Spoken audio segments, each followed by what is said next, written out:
adalah salah satu desa yang berada di kota Batu Malang. Mata pencarian penduduknya adalah petani. Tapi di samping itu, umumnya mereka adalah peternak sapi perah.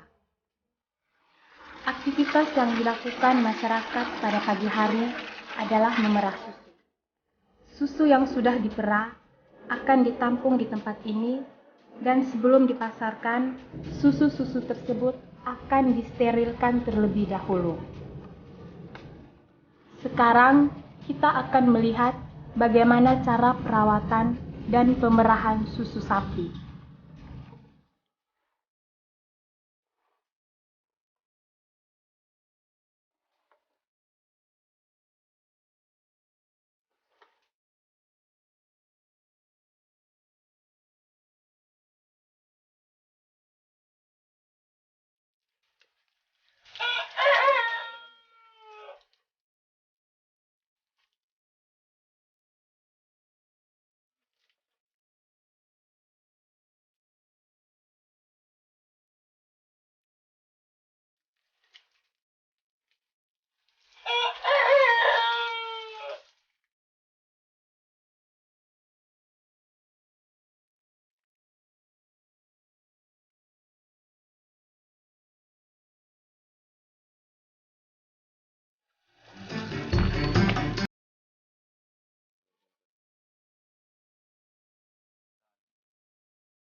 Nomor lihat ini bro.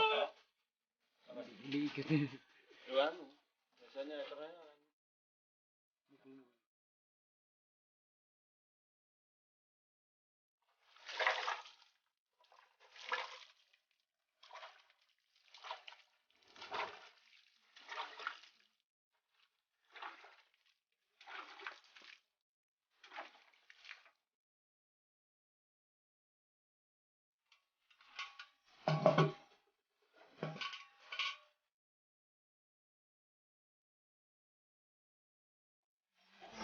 Buang dulu. Yang pertama itu buang. Oh, dibuang dulu. Untuk menghilangkan bakteri-bakteri. Kalau biasa dari buntingnya ini kan ada sedikit kotoran. Ini buang itu bersih.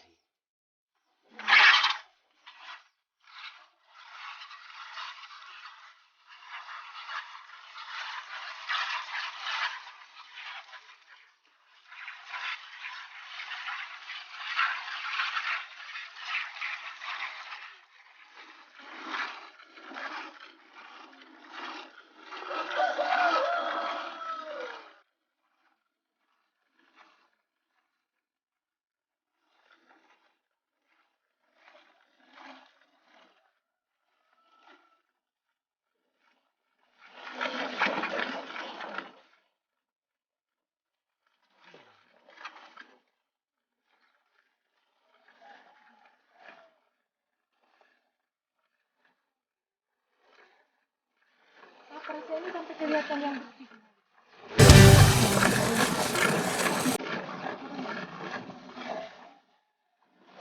Diminum kalau nggak bersih.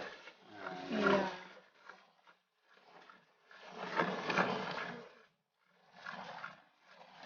Sama kotoran-kotoran.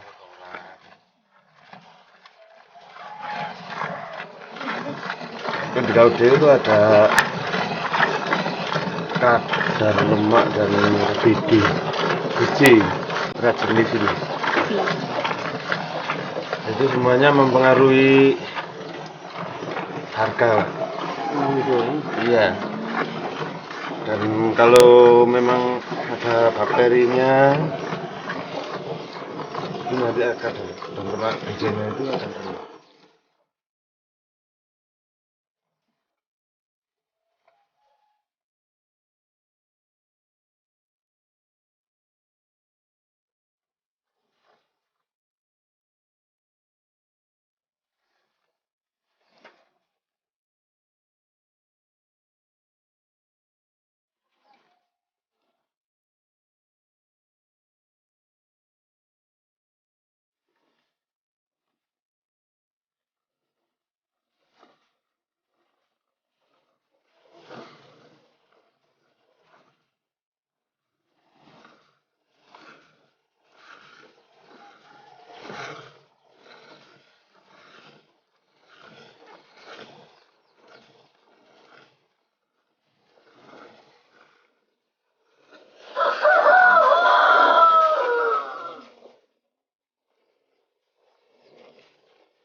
Lumayan ya Pak yang dibuang. Oh, enggak masalah.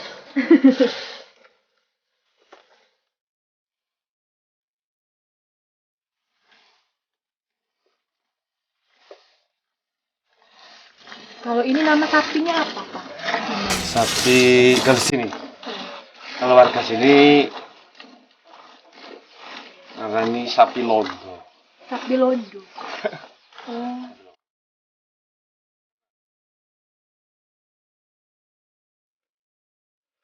Ini sapi perah produksi. Tapi kalau orang menyebut seringnya sapi perah ini.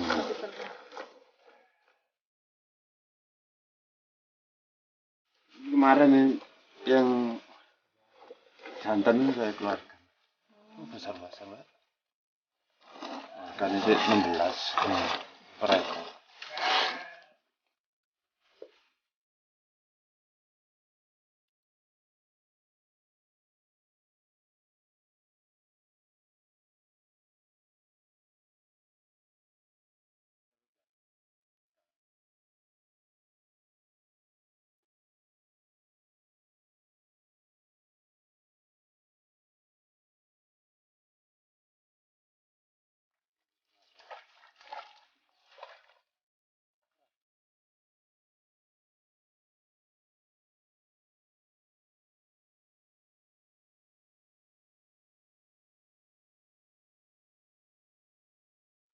Mungkin bisa dijelaskan bagaimana cara merawat sapi yang baik sehingga dapat menghasilkan susu sapi yang baik.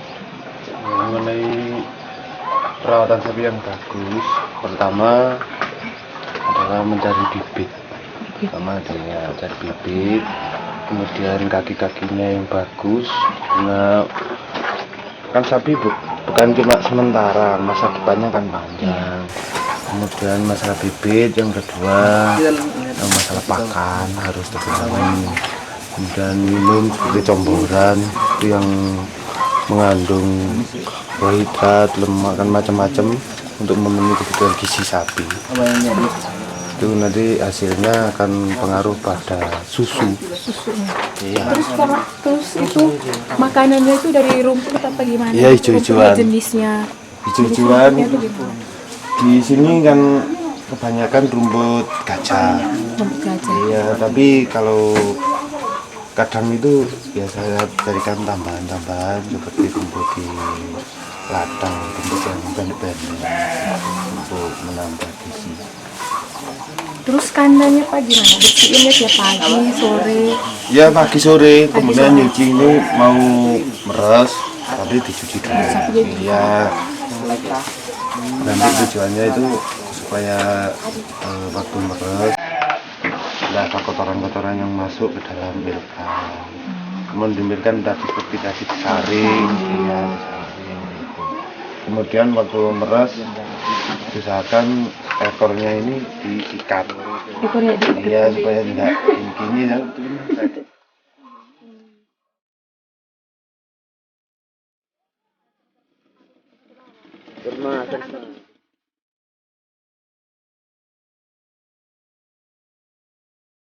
Sapi yang telah diserahkan itu kepada masyarakat, kemudian dia dibawa ke perkampungan ini untuk ditampung dan disterilkan.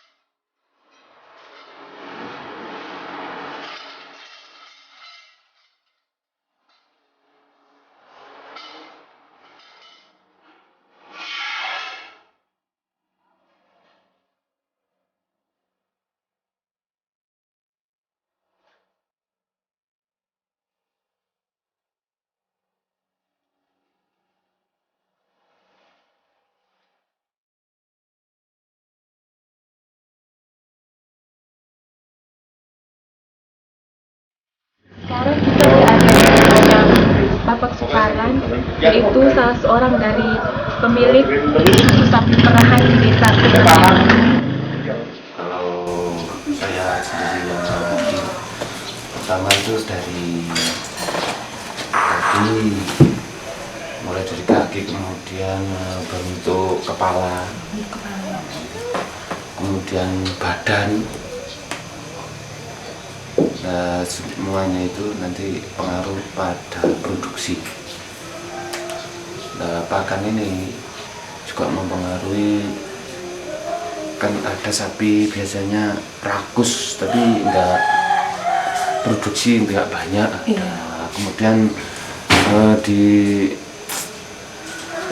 itu kapurnya, mengenai kapur susu, kalau orang sini ngarannya kawat ya, kawat itu seperti susu. Ini juga cari yang bagus, kadang ada susu yang agak nggak ketara gitu. Pembesaran susu juga sangat minim, kecil sekali. Itu juga pengaruh. Itu masalah pembibitan. Kemudian ekor juga mempengaruhi. Kan ada ekor yang pendek, ada yang panjang. Itu juga mempengaruhi. Ini menurut pengamatan yang telah saya lakukan itu, produksi susu mulai sejak tahun 86. Ya, saya mulai SMP gitu. Terus itu sapi yang bisa diperah itu mulainya usianya berapa kira-kira? Kalau sapi perah minimal dikawinkan untuk sapi darah doro itu 24 bulan itu mulai bisa dikawinkan. Nanti sekitar, kalau langsung jadi, dikawin langsung jadi itu biasanya 9 bulan 10 hari baru lahir, sekitar 3 tahun itu baru produksi. Ya, produksi. Dan nanti kalau terlalu kecil itu biasa dikawinkan kan pengaruh pada kelahiran. Iya, pengaruh. Sulit ya, kadang. Kalau sudah waktunya kan lain lagi. Untuk pengelilingan sapi itu biasanya dilakukan, kayak sapi itu kan ada tanda-tanda sendiri. Waktu minta kawin kan ada tanda-tanda sendiri. Terus kalau berhubungan sama mata pencahariannya kan, maksudnya kan sini ada yang bertani, beternak gitu. Ini sampingan apa mata pencaharian pokok? Kalau di sini yang petani sebagian, kalau saya itu saya sampingkan, maksudnya petani sampingan, masalahnya yang perlu untuk kebutuhan keluarga ini kan sehari-hari. Ya, sapi itu kan 10 hari dapat. Ya, ada keuntungan. Sambil itu ada keuntungan lagi, anaknya itu pedet itu lebih. Tapi kalau perawatan sapi nggak bagus, mungkin bisa pengaruh pada harga susu. Kalau harganya susu bagus, mahal, kita yang masalah itu. Kalau harga susunya, terutama perawatannya, kemudian ada di situ ada bakteri maksimum, kalau di sini 2 juta. Kalau 3 juta mungkin agak lain harganya. Kalau dari pihak pemerintah sendiri, maksudnya kan misalnya kan ada penyuluhan gitu, pernah apa di sini? Di sini penyuluhan dilakukan oleh dari pihak KUD. Iya. Sebagian juga ada penyuluhan tidak melalui KUD, langsung ke BLPP. Dapat undangan kan, terutama KUD Batu ini mengambil produksi susu itu di sini daerahnya, termasuk di sini juga yang banyak untuk pengambilan susu di sini banyak. Berarti ada kooperasinya sendiri buat yang peternak susu? Ada kooperasinya, ada khusus untuk KUD Batu. KUD Batu, terutama di sini kan dibentuk wilayah kerja, kemudian ada pembentukan ketua kelompok juga ada, ketua kelompok Kalau satu desa ini dibentuk menjadi 3 kelompok.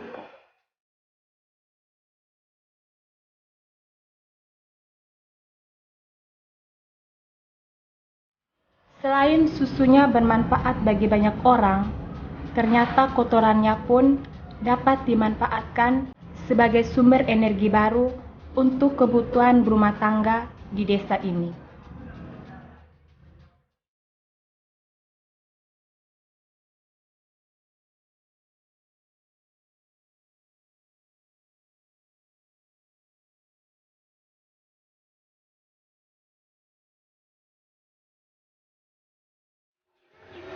Kita kontrolnya sini. Kemudian digester. Jadi dia fermentasi di bawah ini. Sampai ini loh, Pak. Galiannya sampai ini. Ya. Jadi diameternya 5 meter itu tadi. 5 meter. Kemudian pengambilannya gas melalui sini.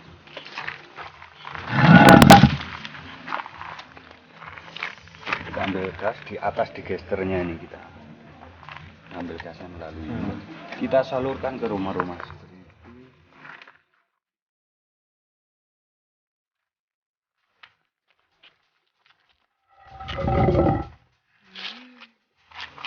Ini sudah tidak cacatnya, hanya kandungan gasnya ini sedikit sekali. Kemudian seluri yang sudah siap kita gunakan untuk pupuk mengalir ke situ. Itu sudah siap kita gunakan pupuk cair maupun pupuk kita keringkan bisa langsung kita buat pupuk. Coba lihat. Jadi buka.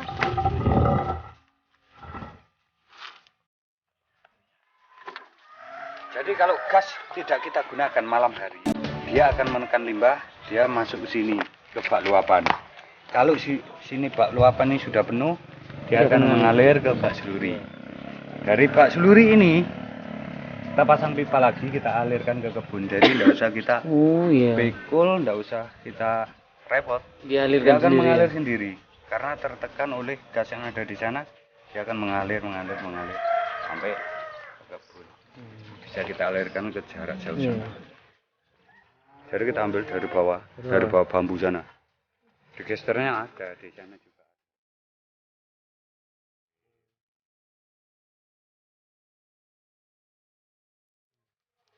Di sini ada binaan dari Petrokimia untuk pengembangan sapi. Nah, kemudian dengan adanya kerjasama itu ada bantuan, ada dana hibah dari Petrokimia. Dana hibah itu harus diberikan kepada masyarakat, kemudian ditawarkan kepada kelompok yang ada di sini. Minta apa dana hibah ini untuk digunakan apa? Kemudian masyarakat kelompok kami minta dibangunkan biogas. Tujuannya satu, untuk mengurangi limbah yang berserakan. Kemudian yang kedua, paling tidak kita bisa mengurangi menggunakan kayu bakar satu. Dua, dengan adanya BBM semakin mahal. Itu tujuannya. Nah, ternyata setelah kita gunakan, ternyata biogasnya benar-benar bisa kita fungsikan, bisa membantu. Nah, kemudian dengan adanya itu masyarakat ingin, sering saya liput, sering saya sampaikan kepada rekan-rekan, bahkan kepada tamu-tamu yang sering hadir di sini. Nah, kemudian oleh pemerintah Kota Batu ada respon. Pak Wali sendiri ke sini melihat fungsi daripada biogas. Kemudian dia merespon untuk membantu pada masyarakat. Harapannya terutama untuk Dukuh Merto ini nantinya akan dijadikan sentral percontohan biogas. Begitu harapannya pemerintah Kota Batu. Nah, kemudian dibantu oleh pemerintah Kota Batu ini 4 unit dibangun di lokasi sini. Jadinya untuk yang permanen ini ada 5 unit. Kemudian untuk yang mini ini sudah ada 10 unit. Kemudian sebagian tidak bisa difungsikan oleh masyarakat satu. Yang ada 2 unit yang rusak. Nah, kemudian rencananya ini nanti akan sekitar bulan 8 ini akan dibangun kembali. Iya, 1 unit melalui bantuan dari Kota Batu, juga melalui dinas KLH. Nah, untuk struktur bangunannya kita tinggal memasukkan kotoran sapi itu, kita masukkan di gesper utama ini. Kita masukkan, kita biarkan dia fermentasi dengan sendirinya, kemudian gas kita ambil melalui sini, melalui pipa. Nah ini dia apabila kita isi tiap hari, ini tabung yang kedua ini sebagai bak luapan. Apabila di sini penuh, dia akan keluar ke sini. Kemudian selurinya yang sudah tidak ada gasnya, dia akan mengalir ke bak sini, ke bak seluri pembuangan ini. Dengan jarak kejauhan sekitar 300 meter dia mampu. Jadi gasnya kita tarik sampai sejauh 300 meter, tetap mampu bisa menyala. Pokoknya yang permanen. Tapi kalau yang mini dia tidak akan mampu.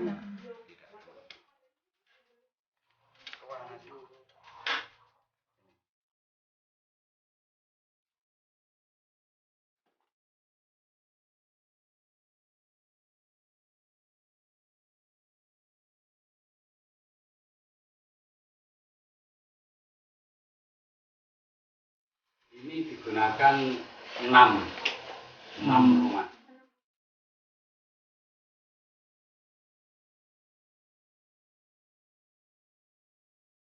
Ini kita melihat tekanan. Kalau gas tidak kita gunakan, ini akan terus naik, menekan. Ini air biasa. Kita pakai manual ini. Cuma air biasa supaya tahu tekanannya berapa gitu.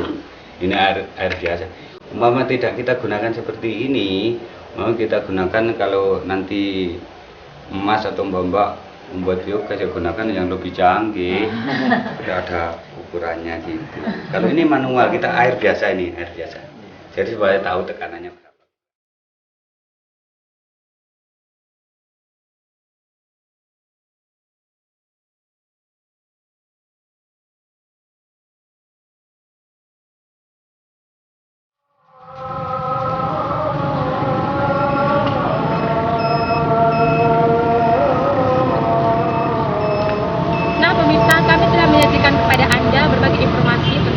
Produk sapi perahan yang terletak di desa tersebut.